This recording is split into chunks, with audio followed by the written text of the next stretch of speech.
Welcome back, everybody. The heart of the holiday shopping season is fast approaching, and yet there are still dozens of container ships that are waiting at anchor at America's biggest port complex in Los Angeles. The ports of Los Angeles and Long Beach are going to start fining ocean carriers as early as the middle of this month for cargo containers that are left too long at the terminals. That's been a big part of the problem for why things can't get unloaded more quickly. And joining us right now to talk more about it is Gene Seroka. He's the Port of Los Angeles Executive Director. And, Gene, let's talk about this. Part of the problem is these containers have been sitting for too long, and that kind of gums up the works. What's happening? That's right, and good morning, Becky. We've got about 47% of all imports, nearly half, that have been sitting on the docks in Los Angeles for more than 9 days. And in some cases, we're already seeing major customers and liner companies say, okay, we don't need those right now. Let's move them to the side and focus on the parts for factories and the goods that need to get to market for the holidays and move them through quickly. These are just empty containers that are sitting there? No, Becky, these are full imports. We've got about 84,000 imports on the docks, and some 40,000 have been sitting over that 9-day segment that I identified. That's the cargo that we have to get after in order to loosen up these terminals and move the other products out. So what's the hang-up? You can't get truck drivers to show up to deliver things either to the railroads or directly to the stores? There's not just one issue here, Becky, but for many of these containers, they're just not needed right now. The contents in them is either a little bit too late to go to market or it's early. Think of my son's Halloween costume sitting among them, I'm sure. There might have been a little, but we broke the record for Halloween sales a month ahead of time this year. But again, it's all about segmenting the cargo, as you correctly say, making sure we know what needs to get to market now and how we can move it. If there's other cargo that's not needed immediately, there's no shame here. Let's just move it to the side for the time being so we can focus on that cargo that has to get to market. Except for that anybody who leaves a container sitting there for more than 9 days at this point, or more than, 4 days if it's headed for the railroad, is now going to be fined $100 a day? 6 days if it's on rail, Becky. And we've tried diplomacy, collaboration, operations meetings all around, and nothing's moved the needle just yet.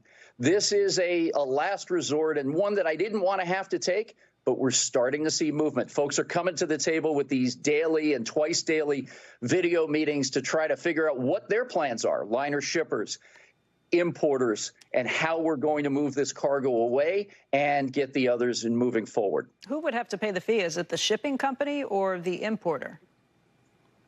The fee is filed in our Los Angeles City Code to go to the liner shipping company. And we've asked them to work very closely with us. We've got 73 ships at anchor as of last night, and we've got to get these ships in and working. Productivity here at the port, as I've reported to you before, continues to be at all-time highs. It's getting this product off the dock that is just so imperative. We've tried almost every angle possible, and now this one has gotten some folks thinking a little bit more than they have in the recent weeks and months. So, Gene, when you say 73 ships awaiting, I mean, every time we've spoken with you over the last several months, that number's gone higher and higher. I remember thinking it was a lot when it was 40 ships out there. Now you've got 73. So even with all of these additional measures, even with people really bucking up, it's getting to be more and more of a backlog. It is, but here's an interesting stat, Becky. 23 of these ships are our regular callers, 10,000 container units and above. Those are the workhorse vessels traditionally in the Trans-Pacific trade. The balance 50 ships are smaller than that 10,000 TEU size and represent many of the 10 newcomers to the trade this year, plus at least a half a dozen retailers that have decided to charter ships to bring them in. Many of these folks did not have reservations at the ports of Long Beach or Los Angeles, even after they loaded cargo and the vessel began its journey across the Pacific. A lot of those folks are waiting for vessel space that had been normally taken up by our regular callers. So all of these retailers, like the Home Depots, the Targets, the Walmarts, who have gone and gotten their own ships, have these things coming in, think they're getting the product, but they never had a reservation at the port, so they are put at the back of the line?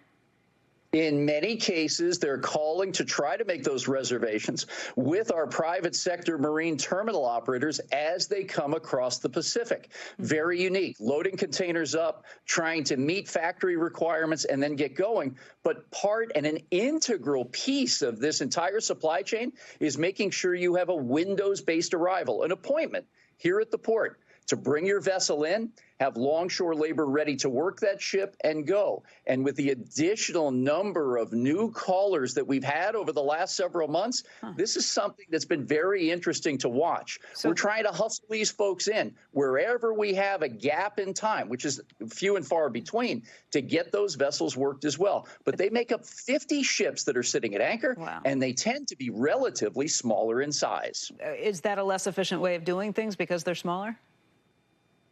It's a less efficient way if you come across the Pacific and you don't have a place to call home. With smaller vessels in size, they can be more nimble. If we do have that window of opportunity, those ships can be worked pretty quickly. But is it fair to consider it a big concern that many of those retailers that thought they were going to be able to fill the store shelves will not by this holiday season? No, because what we had seen, Becky, and as I've shared with you previously, is a lot of these importers were very savvy. They saw the lead times expanding and decided to bring cargo in earlier, pull their inventories forward. We began to see Christmas goods coming across the docks back in the latter half of June. Normally, that takes place late August, early September. So I think we've got a chance as an industry to push product out and have it in place in time for the holidays. But again, as we've told shoppers before, go online a little bit early, go to your store maybe a little earlier than normal, and see what you need to do to make sure that your friends and family have gifts for the holidays. Gene, thanks for the update.